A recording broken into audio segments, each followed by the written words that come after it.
I'm Richard Clark from Clark Farms, and I'm standing here in my own backyard, and I wanted to teach you a little bit about hydrangeas and hydrangea pruning. There's a lot of questions and a lot of doubt in the world about when to cut a hydrangea. A lot of people think you can't, or a lot of people think you should.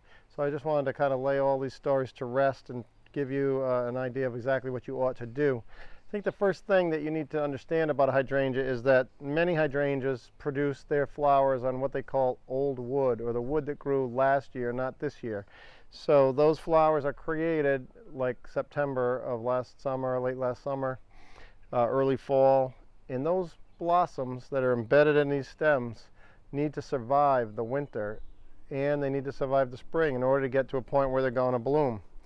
And lots of us are inclined to cut the woody stems off in March or April when we see them. They're not tidy, and you can see we're on June 10th today, and these woody stems are still sticking above the canopy of leaves. But it's my opinion that you need to get almost to Father's Day before we really know if all of the wood is dead. And if we go and remove this wood thinking that it's dead and it's not, we're removing the flowers. Now this particular stem, I can see with my cut that there's no green here. This is definitely a dead woody stem.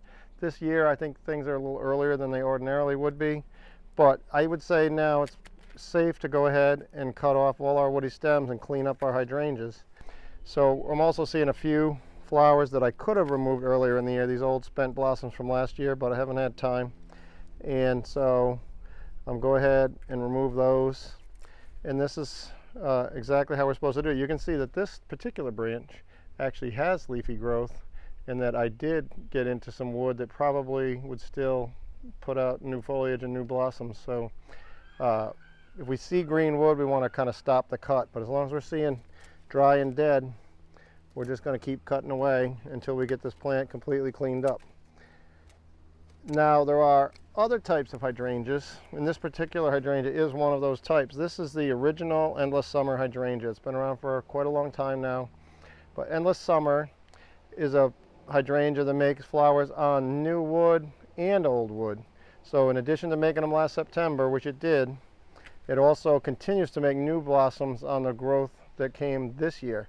What that means is we got a greater chance of having hydrangea blossoms at all, because if for some reason last year's blooms get damaged by the winter, eaten by the deer, or cut off by an inexperienced landscaper or gardener, you're still going to get some flowers later in the season as they produce new blossoms on new wood.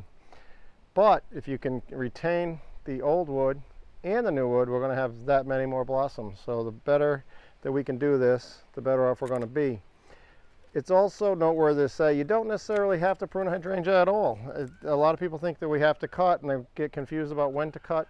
If you really need to reduce the size of your hydrangea, it's too big for the bed, then we need to cut that last September so that we give time for it to grow blossoms in September and October to have blossoms this year.